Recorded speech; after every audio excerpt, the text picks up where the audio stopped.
Meu amado irmão, meu amigo, que Deus possa te abençoar, que o Espírito Santo de Deus possa visitar a sua vida, que o Espírito Santo de Deus possa entrar na tua casa, no teu lar, na tua vida e fazer a morada que assim precise.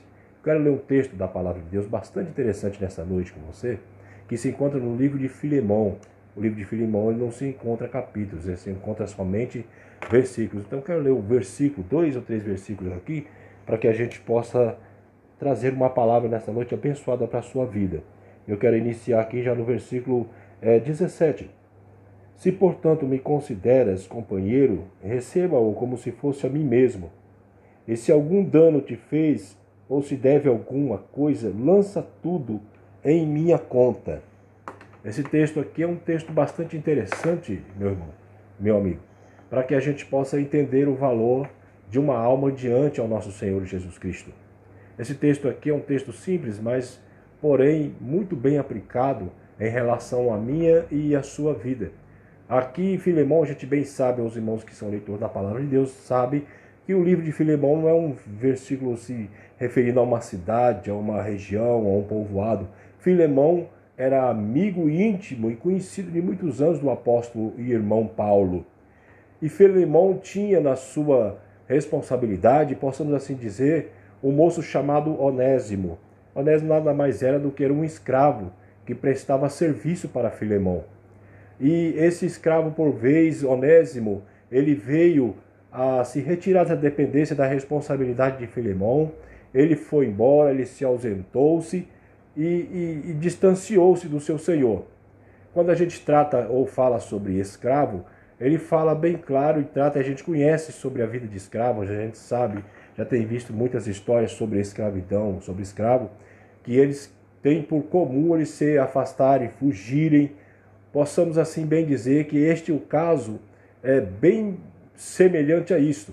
E nós vimos aqui essa passagem, essa epístola, então Paulo mandando uma carta para o seu amigo íntimo, Filemão, com relação ao Onésimo. Porque nenhuma dessas fugas, nenhuma dessas ausência das dependências da responsabilidade de Filemão, Onésimo então conhece o apóstolo São Paulo.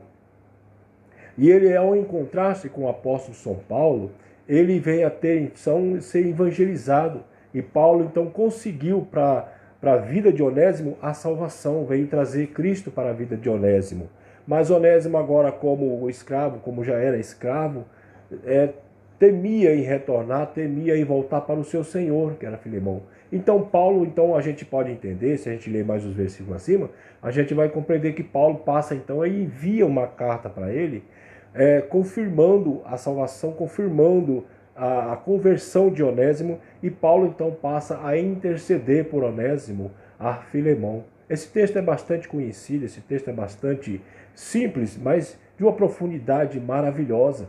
A gente, quando olha para esse texto, no versículo a qual a gente leu, no versículo 18, se acaso Onésimo, ele lhe causou algum dano na sua fuga, ele trouxe algum prejuízo na sua fuga, ou ele deixou alguma dívida aí com você, olha, como eu te conheço, como nós somos íntimos, somos irmãos em Cristo, somos companheiros, eu te conheço há muitos anos, vê o que é que custou, que eu cubro, eu pago essa despesa, mas receba Onésimo aí como irmão agora, não somente como um escravo aí nas suas dependências, na sua responsabilidade, mas receba ele como agora um irmão convertido em Cristo Jesus.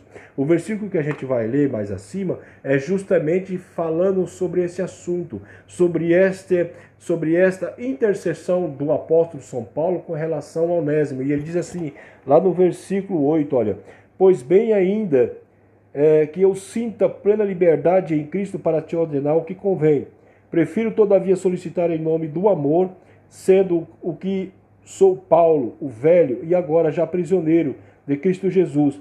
Sim, eu solicito-te que, em favor do meu filho Onésimo, que gerei entre algemas, ele antes te foi útil atualmente, porém útil a ti e a mim. Eu te envio de volta em pessoa e quero dizer-te do meu próprio coração, eu queria conservá-lo comigo mesmo para em teu lugar me servir de algemas que carrego por causa do evangelho. Paulo estava dizendo assim, recebe Onésimo agora já como escravo, mas não como escravo particular seu, mas recebe ele agora como escravo também em Cristo. porque agora ele atendeu à salvação, porque agora ele ouviu a palavra de nosso Senhor Jesus Cristo, e ele agora é escravo como eu também sou do Evangelho. Essa intercessão de Paulo traz à nossa memória uma passagem bastante maravilhosa, quando se refere-se à escravidão, quando se refere a algo assim que nós estávamos lá no mundo, quando eu e você se encontrava lá no mundo, a gente carecia de uma intercessão para que a gente pudesse chegar até a Cristo. Então nós fomos, irmãos, quando a gente olha para esse texto, quando a gente olha para o texto de 18 que fala sobre o preço pago, se alguma coisa, se algum dano ele te causou, ponha na minha conta, a gente automaticamente, a nossa mente já nos leva justamente para a cruz de nosso Senhor Jesus Cristo. A gente já volta novamente no passado, nos evangelhos de Mateus, Marcos, Lucas e João, quando nos relata sobre a crucificação de Jesus. O que significa para nós hoje a crucificação de nosso Senhor Jesus Cristo? Todos nós sabemos, a humanidade toda sabe, que a cruz de Jesus nada mais é do que uma experiência que o Senhor ali nos traz e nos passa de uma morte crucificatória, que aquela morte gerou para a humanidade inteira a salvação para aqueles que crescem. A crucificação de Jesus, a cruz de Jesus, ela significa, ela se simboliza e ela traz para nós uma regeneração daquilo que nós vivíamos no pecado. A cruz de Jesus, a cruz de Cristo, Cristo crucificado, significa um preço pago pelo meu e pelo seu pecado uma vez outrora, antes de nós conhecermos e antes mesmo de nós termos uma comunhão com o Senhor, o nosso pecado nos afastava totalmente do Senhor. Os nossos erros, as nossas condutas afastavam-nos totalmente de nosso Senhor Jesus Cristo. Nós não tínhamos ninguém para interceder por nós, nós não tínhamos ninguém para nos apresentarmos como criatura diante do Senhor, porque nossos pecados se afastavam do Senhor. Os nossos erros, nossos atos se afastavam do Senhor. Então nós carecíamos de alguém que reconhecesse os nossos erros e por ele não fizesse acaso e morresse por algum objetivo. Então a morte de Jesus não foi em vão. O apóstolo São Paulo, em um texto, ele diz assim: porventura, de balde a cruz de Cristo? Paulo está dizendo assim: porventura, é em vão a morte de nosso Senhor Jesus? Porventura, é em vão a cruz de nosso Senhor Jesus? Todos nós sabemos que não. A partir do momento que nós conhecemos o Senhor Jesus Cristo, a gente sempre tem algo de dizer assim, que nós aceitamos já Jesus. Eu interpreto esse texto de outra forma. Foi Jesus que nos aceitou. A partir do momento que ele morre na cruz do Calvário por nós, a partir do momento que ele sobe o Gólgota, a partir do momento que ele vai àquele local, aquele Gólgota, para se entregar, antes mesmo dele expirar o seu espírito, antes mesmo dele entregar o seu espírito, como a gente conhece, a gente precisava de uma intercessão por meio disso. E Jesus foi justamente esse meio para que chegasse para nós a salvação e a vida eterna. Jesus, meu irmão, no capítulo de 1 Coríntios, no capítulo 6, do versículo 20, nos diz um texto falando assim, olha, o capítulo 6 do versículo 20 fala assim, olha, porque fostes comprados por preço, agora, pois glorificai a Deus no vosso corpo. O escritor de Hebreus vai dizer assim, ó, vós não fostes comprado com sangue de bode, de ovelha, vós não fostes comprado com preços de boi, de nada. Vós fostes comprado pelo único preço de nosso Senhor e Salvador Jesus Cristo, derramado lá na cruz do Calvário. Se a gente for olhar para tudo isso que está dizendo os evangelhos, a gente vai notar que esse preço da minha e da sua salvação, que hoje é garantida para nós, custou muito caro. Não é simplesmente ali, como muitos leem ali, a vida de nosso Senhor Jesus na cruz ali, como simplesmente como se fosse uma execução romana, como simplesmente fosse um fato de uma execução comum para Roma. Porque está escrito que seria maldito todo aquele que fosse pendurado no madeiro. Então a forma de execução romana era colocar os malfeitores na cruz, era colocar os salteadores na cruz, era colocar os ladrões na cruz, para que ali eles pagassem pelo seu erro, pagassem pelos seus danos, e ali era a forma de execução romana, que era praticado pela lei de Roma naquele período de Cristo. E Cristo foi levado à cruz também como um malfeitor. Cristo foi levado à cruz como um salteador, foi levado à cruz como um injusto. Tiveram ali Jesus como assim vamos dizer, tiveram Jesus como uma pessoa que causou um alvoroço em Jerusalém, tiveram Jesus ali que foi aquele responsável por causar uma série de situações ali em Jerusalém, como ter ter ali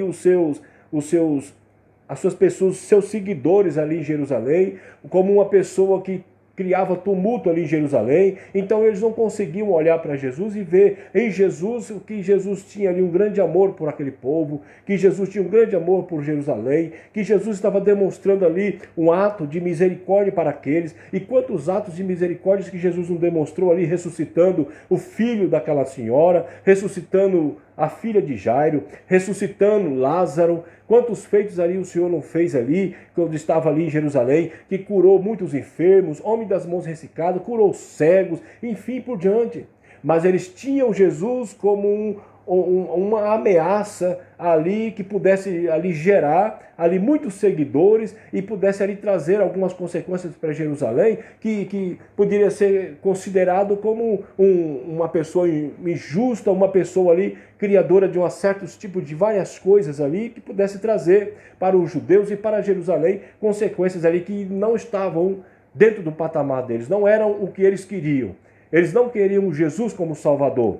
O que na verdade eles estavam esperando, quando se anunciava acerca do rei, quando se falava acerca do rei, do nascimento de Jesus, eles esperavam que da geração de Davi, que da geração dos filhos de Jessé, que geração de Davi, ali viesse um rei todo aglomerado ali de riquezas, que viesse numa carruagem ali exaurando vários tipos de coisas, aparências de uma riqueza, cheios de coisas boas ali, trouxesse para eles, mas Jesus não, ele chega simplesmente como um homem simples. O profeta Isaías vai dizer assim, que Jesus não tinha formosura alguma. Alguns olhavam para ele, não encontravam a feição de um homem, não encontravam a feição de uma pessoa que pudesse se justificar como rei. Eles olhavam para Jesus e não conseguiam ali identificar um Salvador, mas na verdade Jesus estava ali unicamente como um homem, ao mesmo tempo como Deus, ao mesmo tempo como um ser humano na face da terra, ao mesmo tempo como Deus, reconhecendo todos os seus erros e os seus pecados, mas ali levando uma palavra de salvação, trazendo uma palavra de cura para eles, trazendo uma palavra de restauração para eles, e eles não conseguiram absorver isso, eles não conseguiram identificar esse lado Deus em Jesus como o Criador que veio para poder trazer para eles a palavra da salvação. Eles não conseguiram absorver que Jesus era simplesmente mais uma pessoa que estava ao meio daqueles que precisavam de uma palavra de vida eterna, como uma pessoa simples. Eles queriam Jesus como um rei mais cheio de pomposo, um rei com coroa, um rei que ali adornasse, que para eles o adorassem. Jesus chega simplesmente como um homem, nascido de uma mulher.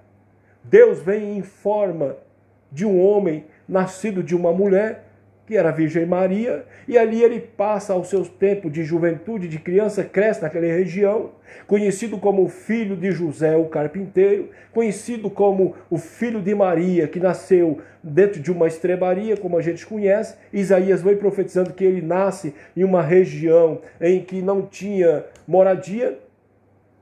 E quando Jesus inteira o seu tempo de ministério para começar a pregar no meio desse povo, eles não aceitam a Jesus simplesmente por ele andar entre os pobres, entre os miseráveis e necessitados. A palavra do Senhor vai nos falar que Jesus sentava junto com os pecadores e até mesmo dizia palavras dizendo assim, e curados estão os teus pecados. E eles se escandalizavam por causa disso. Então Jesus para eles era simplesmente mais um agitador de multidões, do que simplesmente um Salvador que queria trazer para a humanidade o conhecimento para eles, dando a oportunidade para eles de salvação, e eles não conseguiram reconhecer esse lado de Jesus, não conseguiram reconhecer esse lado de Deus no Senhor Jesus Cristo como Salvador de todos. No capítulo 7, do mesmo 1 Coríntios, vai nos dizer a palavra assim, olha, do capítulo 7, do versículo 21, que está escrito assim, fosse chamado sendo escravo, não te preocupes com isso. Mas se ainda pode tornar-se livre, aproveite a oportunidade. Porque o que foi chamado no Senhor, sendo escravo, é liberto do Senhor. Semelhantemente, o que foi chamado sendo livre, é escravo de Cristo. por preço fostes comprados, não vos torneis escravo de homens. Irmãos, cada um permaneça diante de Deus, naquilo em que foi chamado. Então, Paulo escreve para a igreja de Corinto assim: olha, vocês uma vez já foram escravos, pois agora não sejais mais escravos dos homens. Agora vós sois escravos de Cristo agora, mas um escravo liberto, um escravo salvo em Cristo Jesus. E não fazeis disso consequência de voltar para a sua escravidão de pecado. Porque uma vez já saindo da escravidão do pecado e fostes aceites em Cristo, fostes libertos das algemas e da escravidão do pecado para Cristo agora. Como Paulo se identificou para Filemão: eu sou escravo e sou preso na algema de Cristo, nosso Senhor Jesus Cristo. Hoje nós somos considerados escravos de nosso Senhor e Salvador Jesus, escravos do Evangelho, algemados no Evangelho da salvação, porque a gente não consegue mais voltar para o mundo que a gente vivia, porque agora nós somos de nosso Senhor e Salvador Jesus Cristo, pois agora nós pertencemos ao Senhor Jesus Cristo. Mesmo que nós tenhamos um líder, mesmo que nós tenhamos um pastor, apóstolo São Paulo, no livro de Atos, do capítulo 20, do versículo 28, ele diz assim, para os bispos daquela igreja, dizendo assim, no capítulo 20, do versículo 28 de Atos, nos fala assim, o texto, nos dizendo assim, versículo 20, versículo 28, louvado seja Deus, que nos fala assim: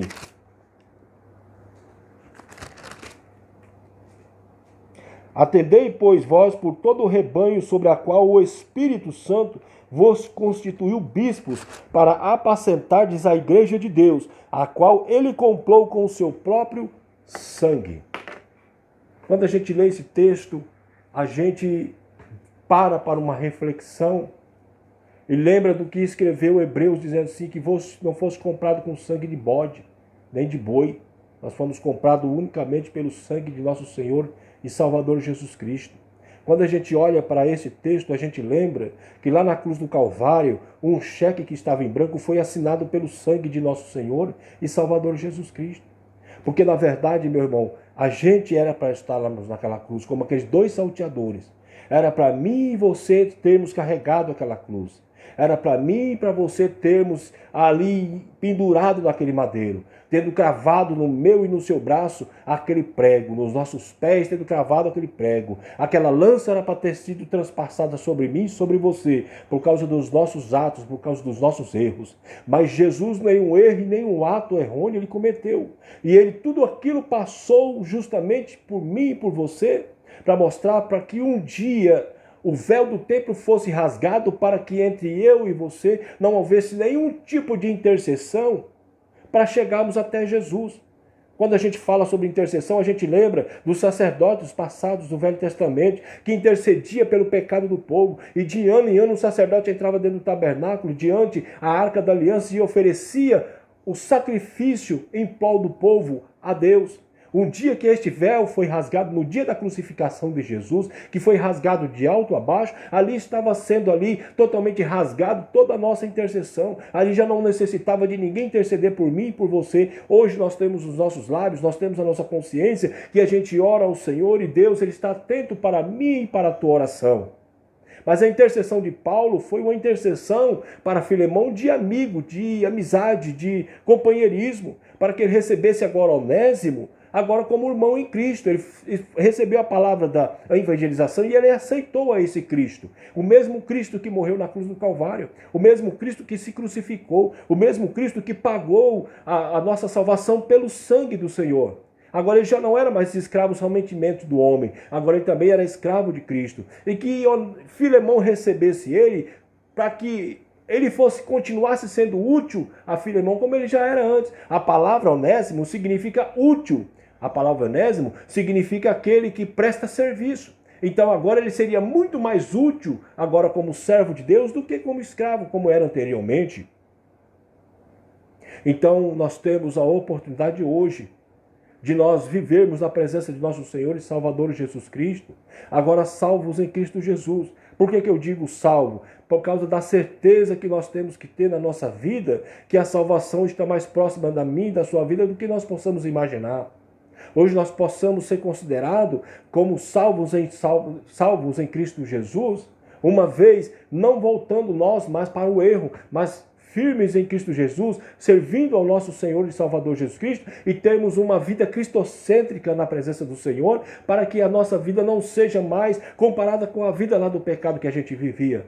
Que você nesta noite, nesse dia, nesta hora que você vai ver esse vídeo, você possa ter na sua vida o Cristo ressuscitado na cruz, que ressuscitou ao terceiro dia, que foi pago o meu e o seu pecado na cruz do Calvário, que uma vez outrora que era para nós já não pertence mais. Jesus já salvou a tudo, Jesus já salvou pelos nossos pecados, Jesus morreu pelos nossos pecados, pagou pelos nossos pecados pelo sangue carmesim lá na cruz do Calvário, e que agora nós temos que somente a prestar culto de adoração a Ele, agradecer a Ele, fazer um serviço em prol do reino a Ele, prestar um serviço em prol do reino ao Senhor, para que a gente, um dia que Ele voltar para arrebatar a sua igreja, Ele possa encontrar um povo seu, especioso, zeloso e de boas obras. Que Jesus, que nós aceitamos, ou Ele nos aceitamos e nós entregamos a nossa vida para o Senhor, a gente possa dar tempo para o Senhor, Ele fazer uma limpeza extraordinária na minha e na sua alma, para que no meu corpo, como o apóstolo São Paulo nos diz, que o nosso corpo agora é corpo habitacional do Espírito Santo, no capítulo de 1 Coríntios, no capítulo 6, no versículo de 1 Coríntios, que ele fala assim, olha, foge da impureza. Qualquer outro pecado que uma pessoa cometer é fora do corpo, mas aquele que pratica a imoralidade peca contra o seu próprio corpo. Acaso não sabeis que o vosso corpo é santuário do Espírito Santo, que está em vós, a qual tendes da parte de Deus o que não sois de vós mesmo? Então que a gente possa ter essa consciência, que o meu corpo agora já não é mais o corpo pertencente ao pecado, mas que este meu corpo e o seu corpo, que você está me vendo aí do outro lado do vídeo, ele é corpo agora habitacional do Espírito Santo. E quando o Espírito Santo ele quer habitar em um lugar, ele não quer chegar como simplesmente um visitante ou como um peregrino, ele quer chegar na minha e na sua vida e fazer a morada e habitar no meu e no seu corpo, porque o nosso corpo não pertence mais ao corpo do pecado, o nosso corpo não pertence mais ao corpo da qual nós vivíamos lá fora. Agora o nosso corpo é a habitação do Espírito Santo, é santificação pura perante o Senhor, é nós buscarmos a santificação com o Senhor, para que Ele possa habitar na minha e na sua vida, que eu e você possamos ter esse privilégio de nós termos o nosso corpo voltado para o Espírito Santo, para que Ele possa habitar e fazer a sua obra na minha e na sua vida. Mas para que o Espírito Santo ele realize esta obra no meu corpo, precisamos dar tempo para o Senhor, para Ele fazer a limpeza de tudo da imundícia que nós viemos lá do mundo e a gente trouxe. A palavra do Senhor nos diz, vinde como estáis, mas não permanecei-vos como estáis. Jesus precisa ter o tempo na minha e na sua vida dele limpar de tudo do nosso corpo que não pertence mais a este mundo. Jesus precisa fazer uma transformação, é como um vaso. O vaso nas mãos do oleiro, como nós lemos, a criação do vaso, ele veio a se quebrar. Por que ele veio a se quebrar? Porque a obra não estava completa por dentro. O vaso ele só está completo quando é ele purificado e limpado por dentro. O vaso, meu irmão, ele é confeccionado nas mãos do oleiro e a primeira coisa que começa a trabalhar dentro do vaso é de fora para dentro e não de dentro para fora.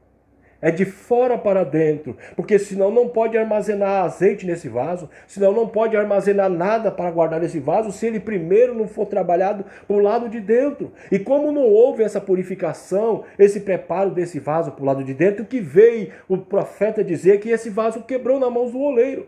E Deus então faz uma pergunta para o profeta dizendo assim, não posso eu fazer assim com a casa de Israel também? Quebrá-los? Não posso eu também fazer esta obra na vida de Israel? Não pode o Senhor Deus fazer também esta obra na minha e na sua vida? Será que nós temos o suficiente coragem de dizermos ao Senhor, tira de mim tudo que não se agrada, e se for necessário, quebra-me, se for necessário.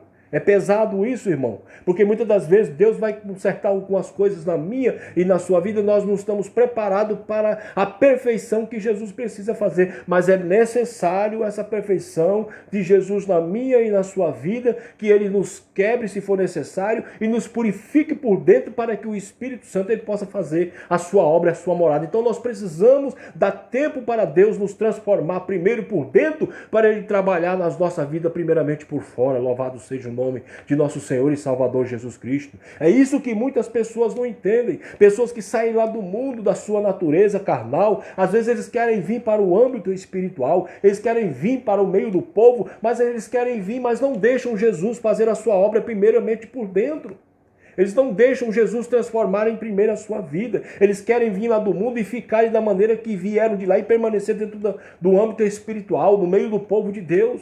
E às vezes não dá certo, às vezes não encaixa. A luz não se compactua com as trevas. E Jesus precisa fazer uma limpeza dessas coisas que você trouxe lá do mundo. E às vezes a pessoa não deixa Jesus transformar a sua vida, não deixa Jesus limpar a sua alma para o Espírito Santo de Deus habitar, e ele não dá tempo para o Senhor e volta novamente para o mundo.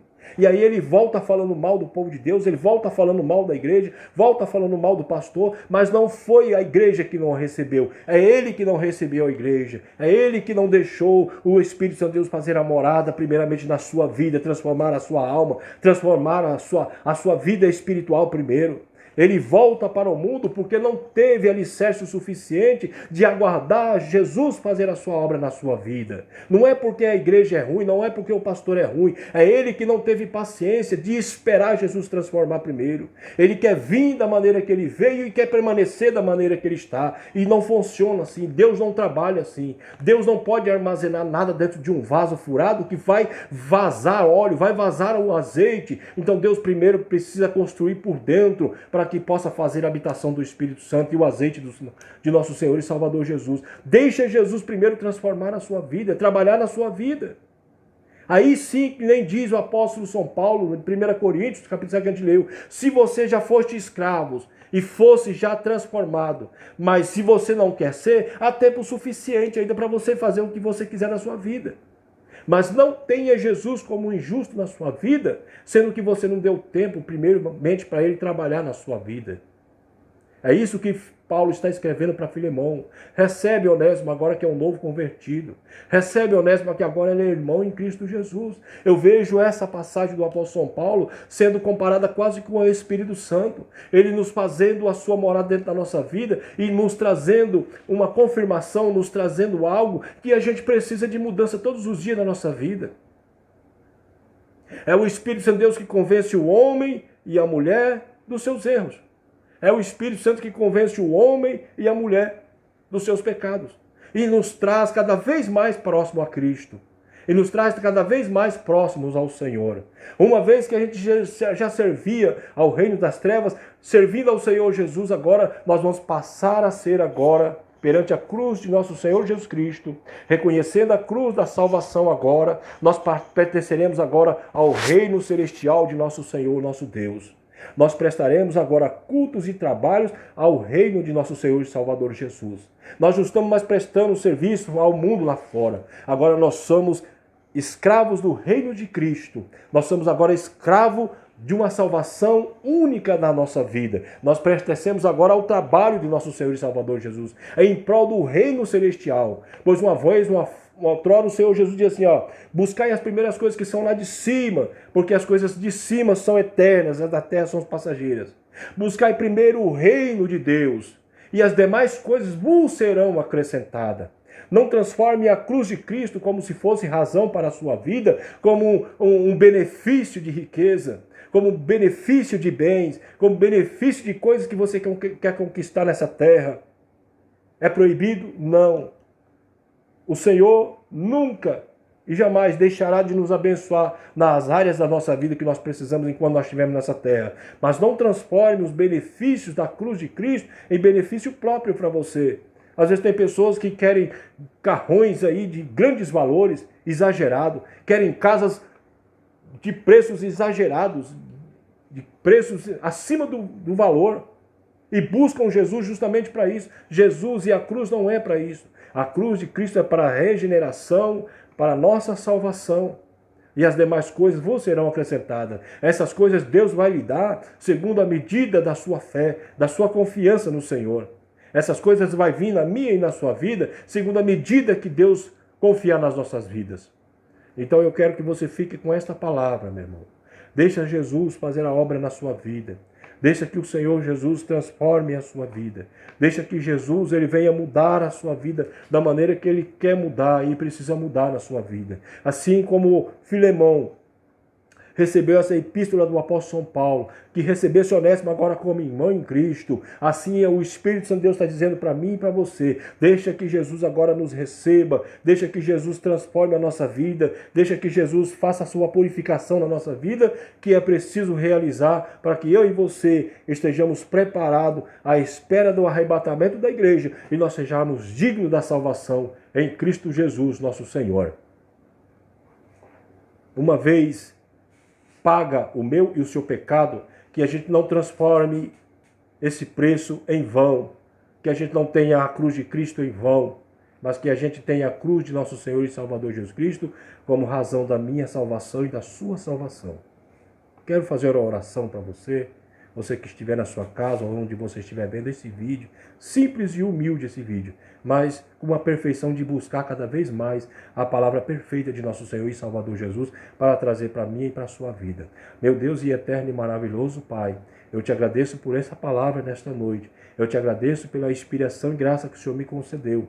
Eu te agradeço pelo que o Senhor, neste momento, colocou nos meus lábios. Para muitos, às vezes, pode ser uma palavra insignificante, simples, muitas das vezes até mesmo sem preparo, sem tópico algum, mas foi uma palavra trazida de dentro da minha alma, Senhor. Quando se refere à cruz, quando se refere à salvação, a gente, meu Senhor, não temos outra razão de nos colocar na Tua presença, a não ser de dizer que o Senhor é o nosso Deus, que o Senhor é a nossa salvação, que o Senhor é a nossa luz que nós precisamos para o nosso dia a dia. O Senhor é lâmpada para os nossos pés a cada dia que passamos. Então, aonde chegar este vídeo nesta noite, nesse dia ou nesta manhã que estiver assistindo, o Senhor possa abençoar esta casa, esta vida, esta pessoa, e que ela possa, meu Deus, de uma forma maravilhosa, se ela não ainda te serve, ela possa te servir, ela possa receber o Espírito Santo na sua vida, na sua alma, e o Senhor possa falar no seu interior, no seu coração, na sua vida, para que a salvação chegue por completo na vida dela, em nome de nosso Senhor e Salvador Jesus.